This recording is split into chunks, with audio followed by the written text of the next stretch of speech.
The Memphis sun beat down a relentless golden hammer on the pavement. Leo, a skinny kid with eyes too big for his face and a mop of unruly brown hair, felt the heat through the worn soles of his sneakers. He wasn't thinking about the heat, though. He was thinking about music. He sat on the crumbling steps of an old abandoned hardware store, tucked away from the main streets, a place where dust motes danced in the sparse shafts of sunlight. In his lap lay what used to be a guitar. Now it was just a testament to a broken dream. A collection of wood and metal, held together by frayed hope and desperation. The neck was snapped clean off, a jagged, splintered edge where the smooth wood should have been. The strings, once taut and resonant, hung limp and useless, some missing entirely. It was a yard sale find, bought with months of saved-up pennies from delivering newspapers and mowing lawns. For Leo, it had been more than just an instrument. It had been his escape. His parents worked long, back-breaking shifts, leaving him often alone, surrounded by the quiet hum of their struggle. The guitar, even in its cheap, slightly out-of-tune glory, had been his voice. He ran a trembling finger over the broken neck, a deep ache settling in his chest.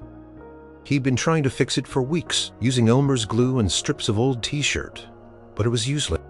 Clumsy fall, a careless moment on a rickety porch, and his world had splintered right along with the wood.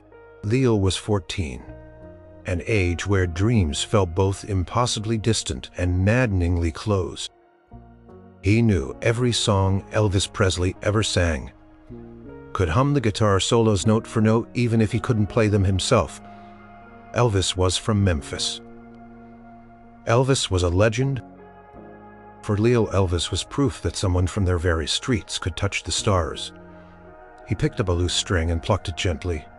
No sound, just a sad metallic whisper against the humid air. Closed his eyes, imagining the chords, the vibrant strumming, the way a song could fill the silence and make everything feel okay, even if just for a few minutes. A low rumble started in the distance, growing steadily louder. It wasn't the usual truck or car. This sound was deeper, richer, a powerful engine, purring like a contented lion. Leo opened his eyes and saw it. A sleek, dark limousine, long and gleaming, turning onto the quiet side street. It was out of place here. Like a diamond dropped in the dirt, he watched it, mesmerized. Who drove a car like that around here? It wasn't the kind of vehicle you saw often in his part of town. Car slowed its tinted windows, reflecting the harsh sunlight, like dark mirrors. Past the hardware store, then, to Leo's absolute shock, its brake lights flashed, and it began to back up. Leo instinctively pulled his broken guitar closer. A sudden flush of embarrassment heating his cheeks. He felt exposed, his private moment of grief laid bare. Quickly looked down, pretending to be absorbed in the splintered wood, hoping whoever was in the car would just drive away. The limousine stopped directly in front of him. He could feel its presence, a silent, powerful hum vibrating through the steps he sat on. A moment passed, an eternity of silence broken only by the distant sounds of the city and the frantic beat of Leo's own heart. Then the back window, the one closest to him, began to lower slowly, silently. Leo's breath caught in his throat. A hand, large and with a heavy gold ring on one finger, rested on the edge of the window. Then, a face, a familiar face, a face that had adorned countless magazine covers, played on every radio, captivated millions on television. It was him, Elvis Presley. He was wearing dark sunglasses, but Leo could feel the weight of his gaze. His jet black hair was perfectly coiffed. A slight smile played on his lips, and his sideburns were legendary. He looked exactly like the pictures, only more real, more imposing, more alive. "Well now," a voice drawled, smooth as honey and deeper than Leo expected. "What do we have here?" Leo froze. He couldn't speak. His tongue felt thick and heavy in his mouth. He just stared, holding the broken guitar like a shield. This wasn't happening. This couldn't be happening. Elvis Presley, in his own car on his street, talking to him. Elvis tilted his head slightly, his smile widening. He wasn't laughing or judging. He looked curious, maybe even a little sad. His eyes, though hidden behind the dark lenses, seemed to pierce right through. Leo, seeing not just a boy, but the story behind the broken instrument. "That's a mighty fine-looking guitar you got there," son, Elvis said, his voice gentle, almost a whisper. "Or at least it was." Leo finally managed to croak out, It broke." His voice was barely audible, a squeak. He felt the blood rush to his face, mortified that the king of rock and roll was seeing him like this, with his pathetic, ruined guitar. Elvis nodded slowly, his gaze still fixed on the broken instrument. "Yeah, I can see that. That's a real shame. Looks like it meant a lot to you." Leo could only nod, unable to articulate the depth of his loss. It meant everything. It was his only real possession that held his heart. A silence stretched between them, not awkward, but heavy with unspoken understanding. Leo could feel the weight of Elvis's presence, the quiet power that radiated from him. He wanted to say something, anything, but his mind was a blank. Then Elvis did something Leo never expected. He unbuckled his seatbelt, and the door to the limousine, silent as a whisper, opened. Elvis Presley. The king was getting out of his car. For Leo, it felt like the world had tilted on its axis. He braced himself, wondering what could possibly come next. He didn't know it yet, but this simple, unexpected encounter on a hot Memphis afternoon was about to change his life. Not just for a day, but forever. The broken guitar was just the beginning. Elvis Presley stepped out of the cool, leather-scented sanctuary of his limousine, letting the Memphis heat wash over him. It was a familiar embrace, the kind that wrapped around you like a heavy, comforting blanket. He pulled off his sunglasses, letting his eyes adjust, and fixed his gaze on the boy on the steps. He'd seen a lot of things, from the tinted windows of his car's fans, photographers, the blur of the city. Something about this kid hunched over his broken guitar had snagged his attention. It wasn't the usual curiosity for a famous face. It was something deeper, a spark of recognition. He'd seen that posture before, that look of quiet despair mixed with fierce love for an instrument. He'd won it himself, back when his guitar was all he had, a beat-up hand-me-down that he'd cradled like a newborn baby. "Mind if I join you for a spell, son?" Elvis asked, his voice soft, almost a murmur against the drone of the distant traffic. He moved slowly, deliberately, not wanting to spook the boy. He'd learned long ago that his presence could be overwhelming. Leo stared wide-eyed as Elvis approached. He was taller than Leo expected, even broader in the shoulders. But it was his eyes that held Leo captive, a startling blue, direct and strangely kind. They didn't have the guarded look of someone famous. They seemed genuinely interested. No, sir," Leo stammered, pulling his legs closer, making room on the steps. He felt the nervous flutter in his stomach, like a whole flock of butterflies had just taken flight. Elvis settled down a few steps below Leo, leaning back against the cool brick. He crossed one leg over the other, his expensive leather boots gleaming. He didn't say anything for a moment, just looked at the guitar, then at Leo. "That's a mighty tough break, kid," Elvis said finally. "Looks like it took quite a tumble." Leo swallowed hard. "Yeah, I dropped it back in the alley. Was carrying some boxes for Mr. Henderson and I tripped." His voice was still shaky, but a little more steady now that Elvis was just sitting there. "So you play, huh?" Elvis asked, gesturing to the guitar. "I try," Leo admitted, a faint blush creeping up his neck. "Not very good, probably, but I love it, always have." "That's the most important part, son, the love for it. Talent's good, practice is better, but love, that's what keeps you going." He reached out a hand, a gentle invitation. "Mind if I take a look?" Leo hesitated for a split second, then carefully handed over the broken instrument. Elvis took it, turning it over in his hands, his long fingers tracing the splintered wood where the neck had snapped. He hummed softly, a low melodic sound that seemed to vibrate in the air. "This is a real shame," he repeated, his brow furrowed. "Looks like a clean break, but deep. Not an easy fix." He plucked one of the remaining strings, a faint sad thwang filling the air. "What kind of music do you play?" "Oh, just anything, really," Leo mumbled. "Whatever I hear on the radio, rock and roll, mostly your songs, sir." He dared a glance at Elvis, who was still examining the guitar. Elvis looked up, a hint of a smile playing on his lips. "Is that so? You like my music?" "Yes, sir." Leo's voice was suddenly stronger, fueled by his passion. "You're the best. I listen to your records all the time.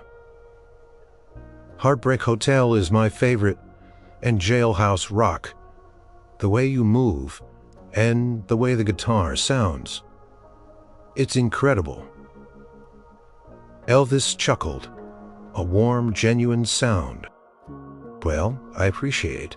That, son, means a lot to hear it from a young man who knows his way around a six-string, even a broken one." He handed the guitar back to Leo. "So if you love rock and roll, and you love playing, what's stopping you?" Leo looked down at the broken neck, the silent strings. "This, I guess, can't really play without a guitar. And even if I fix it, it won't be the same." He looked up, his eyes pleading. "And my folks, they can't afford a new one. Things are real tough right now, always have been." Elvis listened, his expression unreadable behind a thoughtful frown. He wasn't just hearing words, he was hearing the echo of his own past. The struggle, the longing, the feeling of being trapped by circumstances. He remembered that worn-out acoustic his parents had managed to scrounge up for him, the one he'd poured his soul into, the one that had been his only friend in those early days. "I understand," Elvis said, his voice soft. "Things were tough for my family, too, growing up. I know what it's like to want something so bad you can taste it, but it feels a million miles away." He paused, his gaze drifting to the broken guitar again. "But you know, a broken guitar doesn't mean a broken dream, kid. Not if you don't let it." Leo looked up, a glimmer of hope, tiny but persistent, beginning to spark within him. Was he just being nice? Or was there something more? Elvis leaned forward, resting his elbows. "Onhini, what's your name?" "On." "Leo," he replied instantly. "Omom," he replied. "Well, Leo Maxwell," Elvis said, a knowing twinkle in his eyes, "it's a pleasure to meet you. My name's Elvis, and I think we might have to do something about this." He tapped the broken guitar gently. "A young man with that much passion for music shouldn't be without an instrument. Not if I can help it." Leo's heart leaped. He felt a surge of warmth spread through him, chasing away the chill of despair. Was this real? Was Elvis Presley actually offering to help him? He wanted to believe it, wanted it more than anything, but it felt too good to be true. Like a dream that would vanish as soon as he blinked. Elvis seemed to sense his disbelief. He stood up, towering over Leo, but still maintaining that gentle demeanor. "Tell you what, Leo," he said, pulling out a crisp white handkerchief and wiping a bead of sweat from his forehead. "How about you ride with me for a bit? We can talk more. Maybe find ourselves a cold soda. What do you say?" Leo's eyes widened even further. Ride with Elvis in that limousine, it was an unbelievable. He looked at his broken guitar, then at the outstretched hand of the king of rock and roll. The decision, though momentous, felt strangely easy. "Yes, sir," Leo breathed, his voice filled with awe and a burgeoning hope. "I'd like that very much." Leo felt like he was walking into a dream. The back seat of Elvis Presley's limousine was even more luxurious than he could have imagined. Soft leather seats, a deep pile carpet, and the quiet hum of the air conditioning, a stark contrast to the stifling Memphis heat outside. He clutched his broken guitar tightly, as if it were the only anchor to reality. Elvis settled in beside him on the opposite side of the spacious seat. He didn't try to fill the silence with idle chatter, letting Leo take in the strangeness of the situation. Leo risked a glance at Elvis, still overwhelmed. It's It's really nice, Elvis Chefatus, on his fur fucking. A more like just a person. A very cool, very famous person, but still comfortable back here, Elvis asked, turning his head. Sleppelt still affirmed. Glad to hear it. It's a good place to think, or to get away from the craziness sometimes. He paused, then added, You know, Leo, I remember when I was about your age. Didn't have a car like this, not by a long shot. Had to walk everywhere, or ride the bus if I was lucky. Leo listened intently, hanging on every word. My first guitar, Elvis continued, his voice softer, was a cheap acoustic, cost $12.95. My mama had to save up for it. I played that thing until my fingers bled. Practiced every chance I got in my room, on the porch, even out in the fields, sometimes just singing to the cows. He laughed again, a warm, genuine sound that put Leo a little more at ease. Really? Leo asked, surprised. He always imagined Elvis had been born with a guitar in his hands, surrounded by music. Oh, absolutely, Elvis confirmed. Nobody knew me back then. I was just a kid from Tupelo, Mississippi, trying to make some noise. Music was my whole world, just like it. Sounds like it is for you. He looked at Leo, his blue eyes visible through the top of his sunglasses. You got that fire, Leo, I can see it. That hunger to create something with sound. It's a special thing. Leo felt a blush creep up his neck. He'd never had anyone, let alone Elvis Presley, talk to him like this, understanding what music meant to him. But it wasn't always easy, Elvis went on, a hint of seriousness returning to his voice. There were plenty of folks who told me I was wasting my time, told me I should get a real job, told me I couldn't sing, couldn't dance, couldn't do anything. But I kept at it, because I loved it more than anything. He leaned forward slightly, resting his hands on his knees. And that's the lesson, Leo. Don't ever let anyone tell you what you can or can't do, especially when it comes to something you love, especially when it comes to music. The words resonated deep within Leo. He'd heard similar doubts, whispers from well-meaning but practical adults who saw his musical dreams as childish fantasy. To hear Elvis, the living embodiment of a dream come true, tell him to ignore those voices, it felt like a powerful blessing. Where are we going, sir? Leo finally asked, realizing the car had been driving for a while, taking roads he didn't recognize. Elvis smiled. A new one? The words felt too big to even say out loud. A new guitar, his mind reeled. He'd been dreaming of a new guitar for years, one that wasn't full of splinters and chipped paint, one that stayed in tune, but it was an impossible fantasy. That's right, Elvis confirmed, watching Leo's reaction with a quiet satisfaction. Every musician deserves a good instrument, and it sounds to me like you're a musician. Leo, you just need the right tools. But I couldn't, Leo stammered, feeling a sudden wave of guilt. That's too much, sir. My family. Elvis held up a hand, stopping him. Now hold on, let's not worry about all that just yet. Let's just say this is a small gift from one musician to another, a little bit of encouragement. His eyes twinkled. Besides, I've got more guitars than I know what to do with sometimes. Just glad to see one go to someone who will really appreciate it. The limo was now pulling into a large, well-kept driveway. Leo recognized the grand gates, the long, winding path. The doors were opened by a man in a smart uniform. Elvis gave a nod to the driver, then turned to Leo. Come on in, Leo, Elvis said, motioning for him to follow. Let's get you that soda, and then we'll see about finding you something that makes a little more music than that old friend of yours. He gently patted Leo's broken guitar. Leo stepped out of the limo, feeling the soft crunch of gravel under his sneakers. He looked up at the iconic white pillars, the sprawling grounds.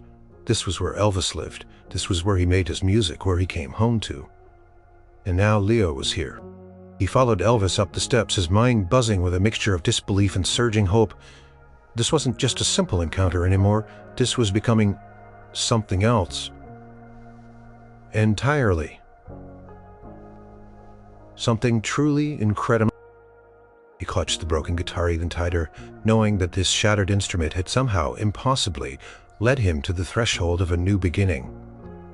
The inside of Graceland was like nothing Leo had ever seen. It was grand, yet felt surprisingly comfortable. Like a very large, very fancy home. The air was cool and quiet, a welcome reprieve from the Memphis heat. He walked through rooms filled with plush furniture, gleaming wood, and the faint scent of Elvis's cologne. Every corner held a piece of history. Every photograph on the wall a story. Elvis led him through a large living room, past a grand piano, and into a surprisingly cozy den-like room at the back of the house. This room, Leo noticed, was different. It wasn't as formal as the others. Guitars leaning against walls, a drum kit in one corner, amplifiers stacked neatly. This was clearly where the music happened. "Here we are," Elvis announced, gesturing around the room with a sweep of his hand. "My music room, or one of them anyway, where I can just relax and play." Leo's eyes darted around, drinking in every detail. He saw electric guitars, acoustic guitars, some in cases, some on stands. They looked pristine, cared for, each one a work of art.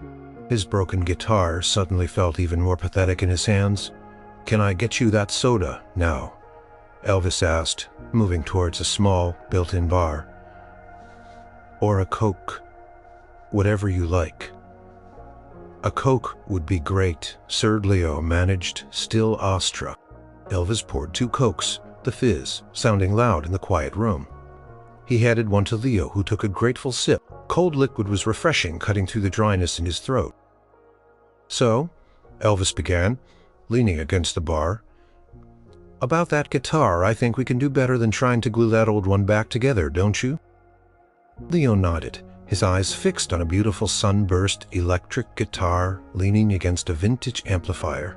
It gleamed under the soft lights of the room. "I have a few guitars in here," Elvis continued, following Leo's gaze. "Some I play a lot, some not so much. Some I picked up because I just like the look of them." He walked over to a rack holding several acoustic guitars. "I want you to pick one out, Leo." Leo nearly dropped his Coke. "Pick one out," he repeated, his voice barely a whisper. "That's right," Elvis said, turning back to him, a warm smile on his face. "This one's going to be yours, a gift chasing that music." Leo felt a lump form in his throat. This wasn't just a new guitar, this was Elvis Presley giving him a guitar, an actual instrument from the king himself. It was beyond anything he could have imagined. He shook his head slowly, tears pricking at the corners of his eyes. I can't," Leo stammered, feeling overwhelmed. "It's too much, sir. I couldn't possibly take one of your guitars." "Nonsense," Elvis said gently, walking towards him. "Listen, Leo, that broken guitar, it might have been your first love, but sometimes you gotta let go of the past to make room for the future. This isn't just about a new instrument, it's about letting you know that someone believes in your dream. It's about giving you the tools to make your own music, your own way." He reached for the sunburst electric guitar Leo had been staring at earlier. It was a beautiful classic model, sleek and elegant. The wood was smooth, the frets gleaming. He carefully strummed a few open strings. The sound was rich, full, and perfectly in tune. It vibrated through his fingers, a warmth spreading through his entire body.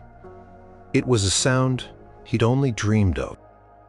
It's beautiful," Leo whispered, his voice thick with emotion. "Thank you, sir. I don't know what to say." "You don't have to say anything, son Elvis," said a knowing smile on his face. "Just play it until your fingers ache. Play it until you find your own voice. That's all the thanks I need." He watched Leo cradle the new guitar, his eyes shining with unshed tears. He saw the pure joy, the profound gratitude, and a renewed spark of hope. This wasn't just about a guitar. It was about investing in a young person's passion, about giving a push to someone who just needed a chance. You know, Elvis added, leaning against the wall. Every time I pick up a new guitar, or even an old one, I feel like there's a song waiting inside it. It's just up to me to find its songs waiting inside this one, just for you. Leo looked at the guitar, then at Elvis. King of rock and roll, standing in his own music room, had just given him a priceless gift, not just in monetary value, but in the belief it represented. It wasn't just a guitar, it was a promise. A promise that his dream wasn't broken after all. It was just waiting for the right instrument and the right encouragement to be found. He carefully put his old broken guitar down against the wall, a silent farewell to a beloved but bygone friend. Then he wrapped his fingers around the neck of the new guitar, his heart swelling with a mixture of awe and determination. The future, which had seemed so bleak and silent just hours ago, was suddenly filled with music. "Thank you, Elvis," Leo said, looking directly into the star's kind blue eyes.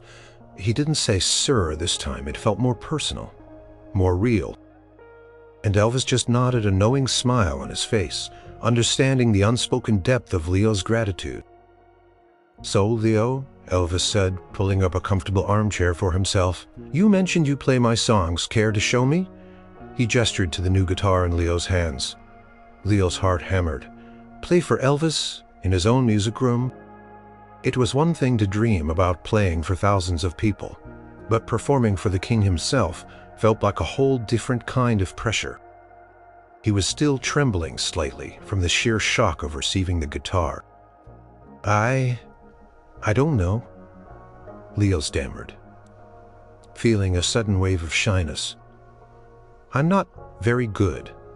Really, not yet." Elvis chuckled, a warm, reassuring sound. "Nonsense. There's no good or bad when you're just getting started. There's just trying, and that's what matters. Besides, this ain't a concert, kid. It's just two fellows who love music. Messing around." He picked up a beautiful acoustic guitar from a stand nearby, a rich dark wood instrument that looked ancient and wise. "How about we pick a simple one?" Elvis suggested, strumming a gentle chord on his own guitar. The sound was rich, warm, and perfectly in tune. "Ever tried Love Me Tender?" Leo nodded, his eyes wide. "All right then," Elvis said, his fingers already forming the chords. "Just follow along. Don't worry about hitting every note perfect, just feel the music." He started to play the iconic gentle melody of Love Me Tender. Leo, still a bit shaky, wrapped his fingers around the neck of his new electric guitar. It felt smooth, responsive. He slowly, carefully began to mimic Elvis's chords.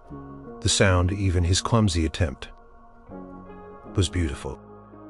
It blended with Elvis's rich acoustic, creating a soft, harmonious hum in the room. Elvis started to sing, his voice a low, melodic murmur, filled with a tenderness that was even more profound in person than on a record. It was just for Leo, a private concert in a private room.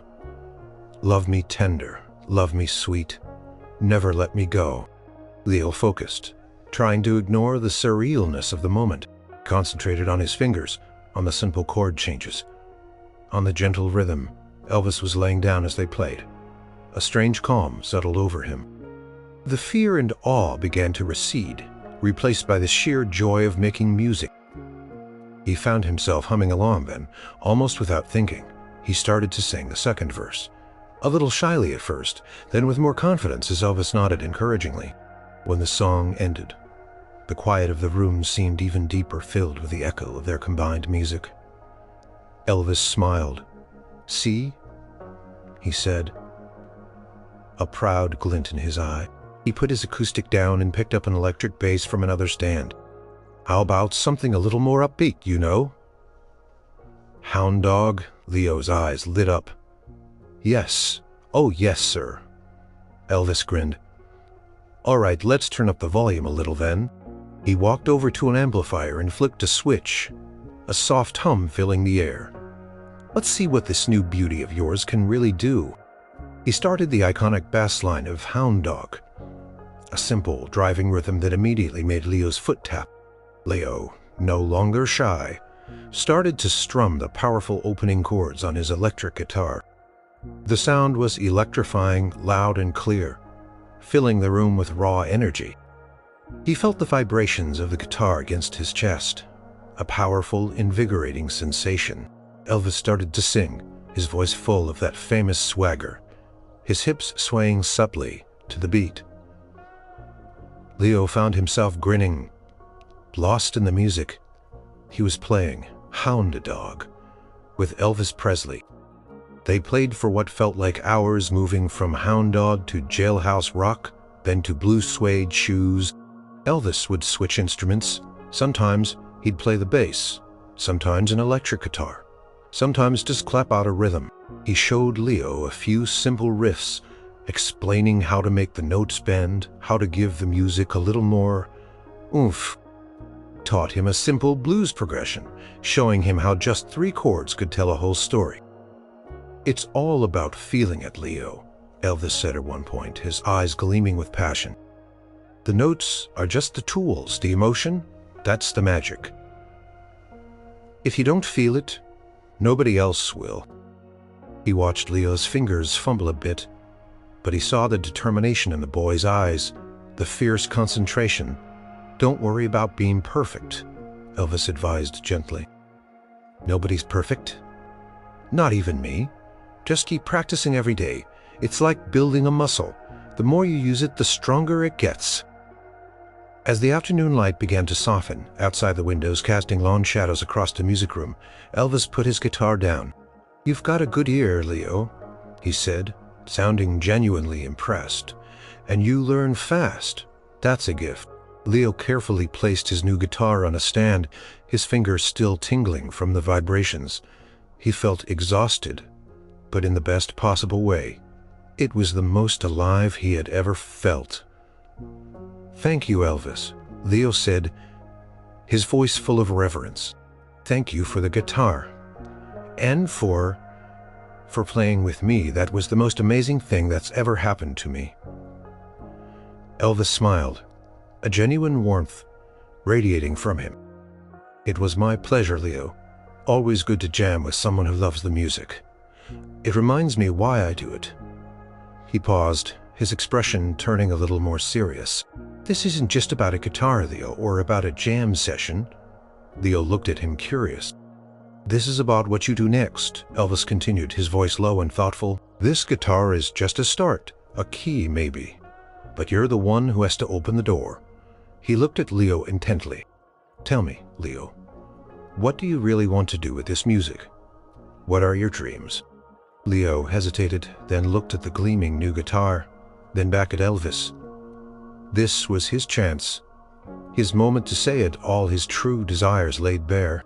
Took a deep breath, ready to voice the dreams he'd kept hidden even from himself. For so long, the unforgettable gift was just beginning to unfold. Question hung in the air, heavy with unspoken possibilities. "What are your dreams?" Leo looked at the new guitar, then at Elvis, his mind racing. It was easy to say he wanted to play, but what did that really mean? He'd never dared to articulate it, not even to himself. Dreams felt too fragile, too easily broken, just like his old guitar. I want to play," Leo began hesitantly. "Really play like you do, or like those guys on the radio? Make songs. Sing them." He swallowed, feeling a rush of courage. "I want to be able to make people feel something when they hear my music, like you do when you sing Can't Help Falling in Love, or Suspicious Minds. It gets right to your heart." Elvis listened, his expression serious, his eyes fixed on Leo. He didn't interrupt, just let the boy speak from his heart. "But I don't know how," Leo admitted, his voice softening, the courage faltering a little. "I don't have lessons. Nobody I know plays. It's just me listening to records, trying to figure it out." He gestured vaguely, indicating the confines of his humble world. "And my folks, they wouldn't understand. They want me to get a good, steady job. Something safe. Music isn't safe." Elvis nodded slowly. "No, it's not always safe. It's a bumpy road, Leo, full of ups and downs. But it's also the most rewarding thing you can do if it's truly in your soul." He paused, his gaze thoughtful. "And it sounds like it's in your soul. All right, I hear it." He leaned forward, his voice dropping to a confidential tone.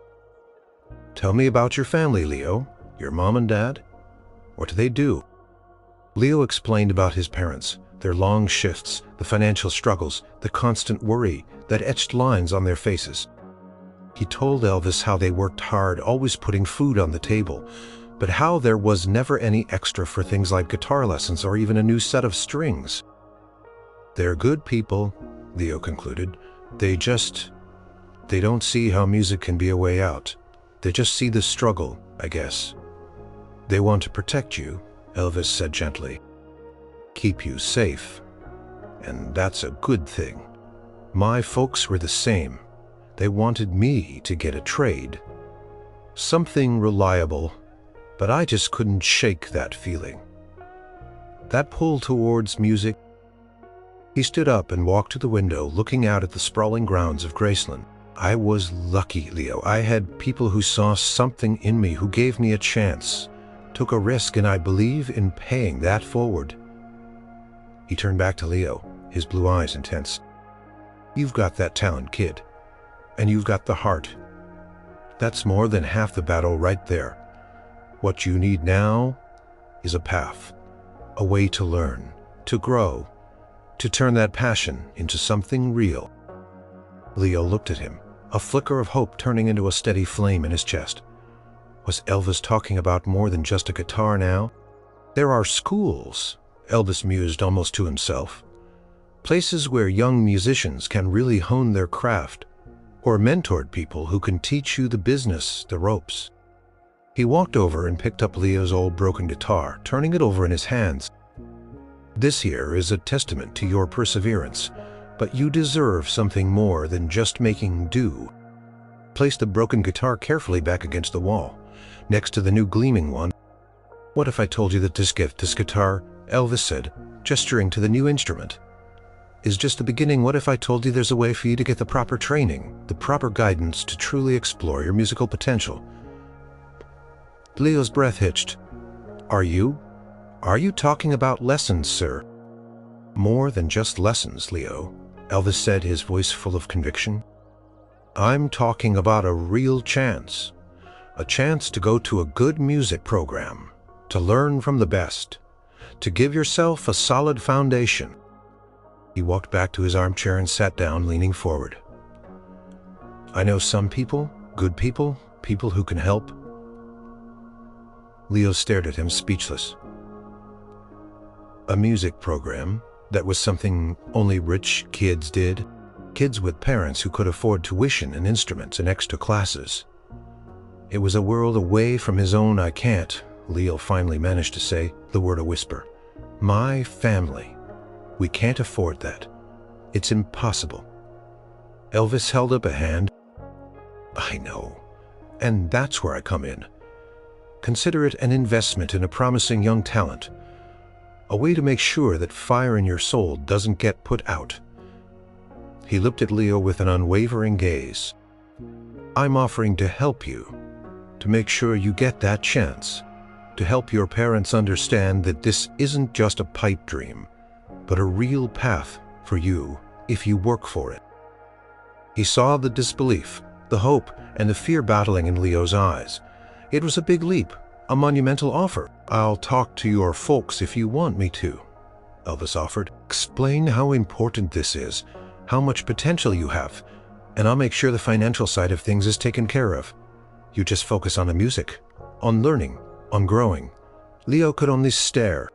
He felt a swirling vortex of emotions: joy, terror, disbelief, overwhelming gratitude. This was it. This was the unforgettable part. Not just a guitar, but a future. A door that had been slammed shut by circumstance was suddenly miraculously wide open, held by the hand of Elvis Presley himself. He couldn't find the words.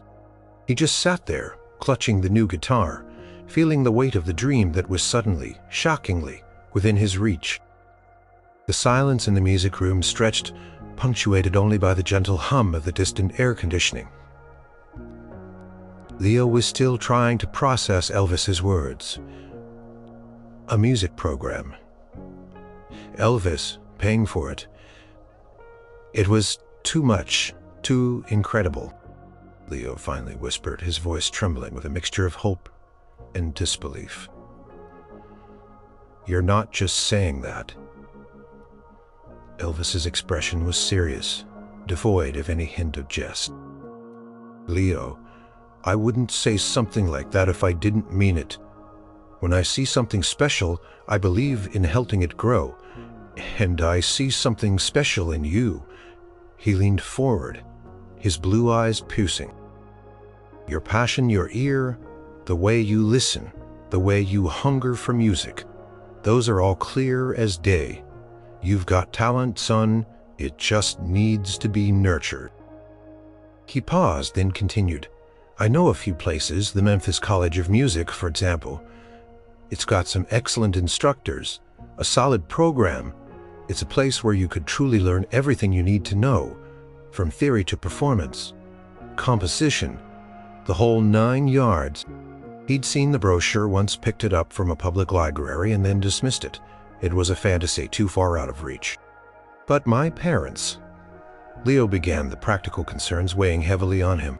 They'd never agree, not without a scholarship. And even then it's a lot, and they'd worry about me being away from home, about a real job. Elvis nodded. I understand their concerns, Leo, and that's why I'm offering to help bridge that gap. I'll take care of the tuition, the books, Wagram. It's not a loan, Leo. It's a gift and inferred. Elvis Presley coming to his house to talk to his parents. It was beyond his wildest imagination. It was the ultimate endorsement, the ultimate reassurance. His parents, who rarely believed in anything beyond hard work and grim practicality, might actually listen to Elvis. So what do you say, Leo? Elvis asked, a hopeful smile playing on his lips. Are you willing to take this chance to work hard for it? To chase that dream with everything you've got? Leo looked down at the new guitar, resting against his leg, its polished surface reflecting the lights of the music room. He thought of his broken guitar lying useless on the steps, a symbol of his despair. And now this beautiful instrument given to him by a legend, accompanied by an offer that could transform his entire life. He looked up, meeting Elvis's gaze directly. All doubt, all fear, all the practical concerns that had plagued him for so long seemed to fall away. There was only one answer. Yes, Leo said, his voice stronger now, filled with conviction. Yes, Elvis, I'll work harder than I've ever worked for anything, I promise. A genuine, wide smile broke across Elvis's face. That's what I like to hear, son. That's the spirit. He clapped Leo lightly on the shoulder. All right, then we'll get the ball rolling. I'll have someone from my team contact the college and we'll arrange a meeting with your parents. How about we aim for sometime next week? Give them a chance to absorb this. Pulled out a small notepad and a pen from his jacket pocket, scribbling something down. I'll need your full name, Leo, and your address, and a phone number. If you have one, your folks can be reached at. Leo quickly gave him the information, his mind still reeling, but a sense of purpose now settling in. This wasn't just a dream anymore. It was a plan. Good, Elvis said, tearing off the page and handing it to him. Keep this number. It's a direct line to my people. If you have any questions, any worries, you call them, and they'll get to me. He looked at Leo, a gentle but firm look in his eyes. This isn't a one-time thing, Leo. This is about seeing you through, about making sure the talent doesn't go to waste. He stood up, signaling that their time was drawing to a close. Now, I think it's time we got you home. Your folks are probably wondering where you are." Leo carefully picked up his new guitar, cradling it like a precious jewel. He looked at his broken guitar, still leaning against the wall. He picked it up, too. "You want to keep that one?" Elvis asked, noticing. Leo nodded. It reminds me where I came from and how much things can change." Elvis smiled, a knowing glint in his eye. "Good answer, Leo, good answer." They walked back through the magnificent house, past the sparkling chandeliers and the elegant furnishings, but Leo barely noticed them. His mind was buzzing with the future, with the possibility that had just been handed to him. As they stepped back into the limousine, the sun was beginning to set, casting a warm golden glow over Graceland. The ride back to Leo's neighborhood felt different. The broken guitar was still in his lap, but now, next to it, was a gleaming, perfect instrument, a symbol of a dream not just resurrected but ignited. Elvis dropped him off a block from his house, wanting to avoid drawing too much attention. "Remember our talk, Leo," Elvis said as Leo stepped out. "Work hard, stay true to the music, and never stop believing in yourself." "I won't," Leo promised, his voice filled with a gratitude that words couldn't fully express. "Thank you, Elvis, for everything." He watched as the sleek black limousine carrying the king of rock and roll glided silently away, disappearing into the twilight. Leo stood there for a long moment, the cool evening breeze, a stark contrast to the burning excitement in his heart. He looked at the new guitar in his hands, then at his old broken one. The difference was stark, and the promise, the unforgettable gift, had just truly begun. Leo walked home in a daze, the new electric guitar feeling impossibly light in one hand, his old broken acoustic strangely heavy in the other. The Memphis streets, usually so familiar, seemed transformed, shimmering with an almost ethereal glow. Every shadow seemed to hold a secret, every distant sound a melody. He tried to replay the last few hours in his head, to make sure it wasn't just a fever dream, sitting in Elvis's car, talking to him, playing music together, receiving the gift of a new guitar, and then the offer. The unforgettable, life-altering offer of a chance at music school. It was too much for his 14-year-old brain to fully grasp. When he finally reached his small, humble house, the porch light was on, casting a dim yellow circle on the peeling paint. His mother, Maria, a small woman with tired eyes and hands roughened by years of cleaning houses, was sitting on the porch swing, a worried frown on her face. His father, Marco, a stocky man who worked long hours at the auto plant, stood beside her, arms crossed, looking stern. Their expressions immediately shifted from worry to alarm when they saw him. "Leo, where have you been?" Maria cried, standing up quickly. "We've been worried sick." "It's almost dark," Marco asked, his eyes narrowing first on the gleaming new guitar, then on the old broken one. He probably assumed Leo had gotten into trouble, or worse, stolen something.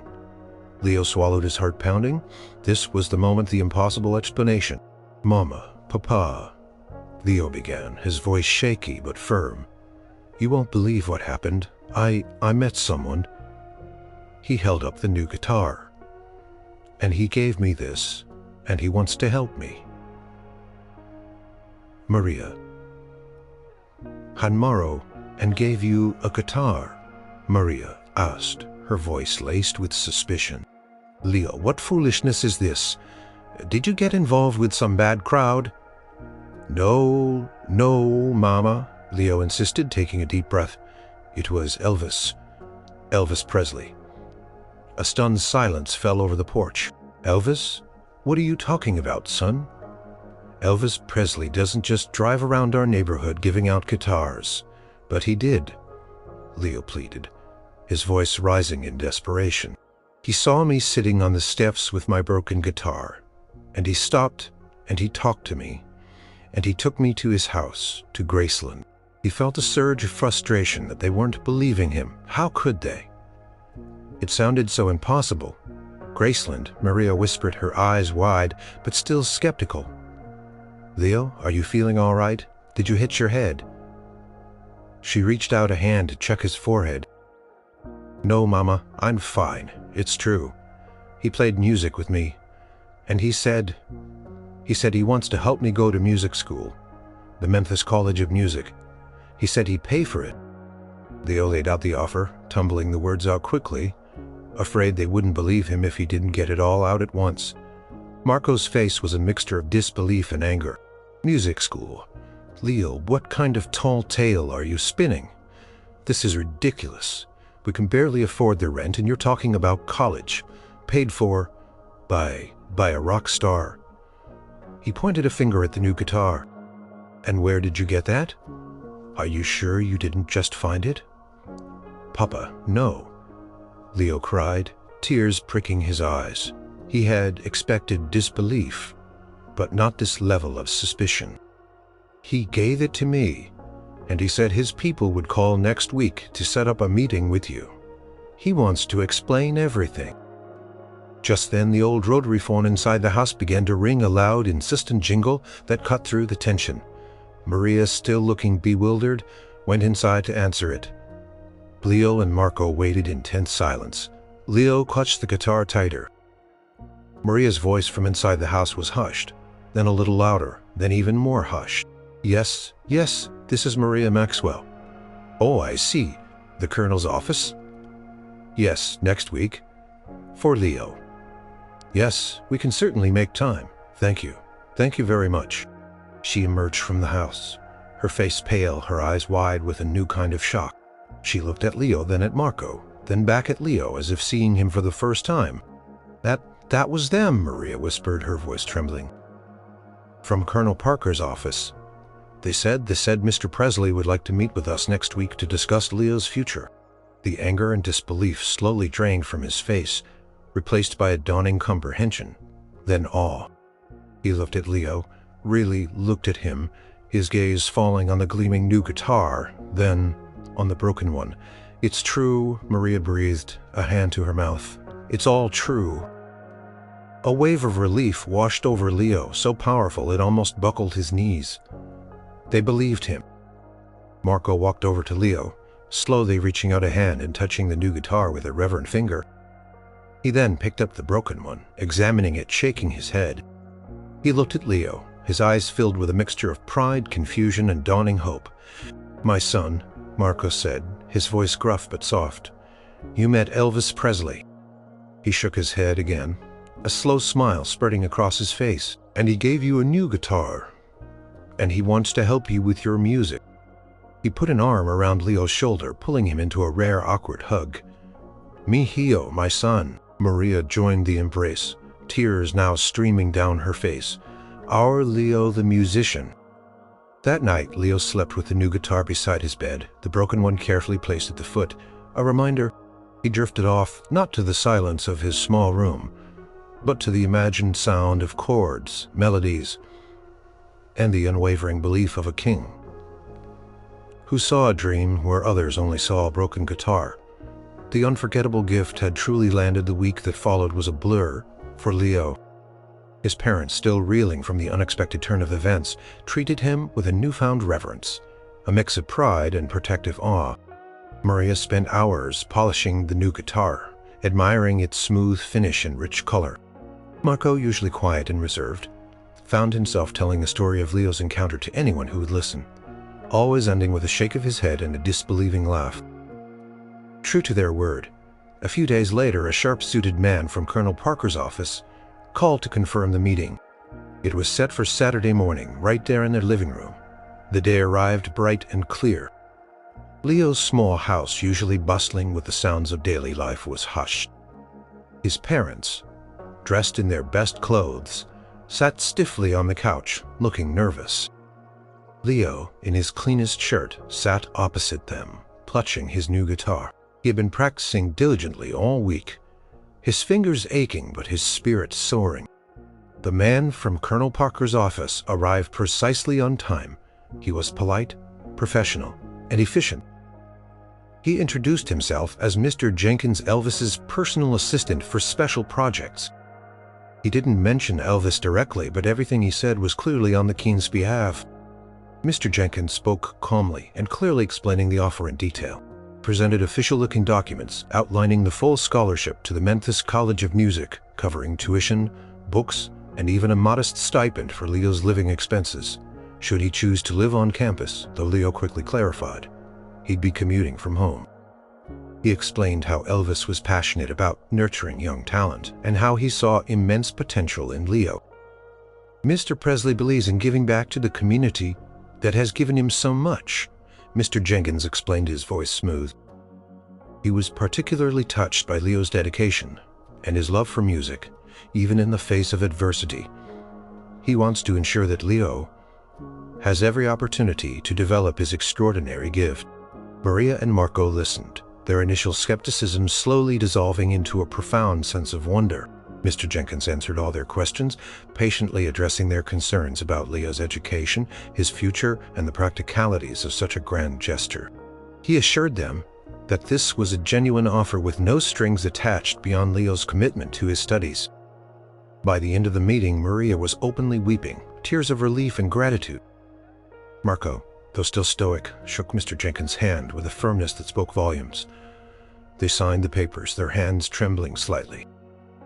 Leo, Maria whispered later that day, her eyes still red.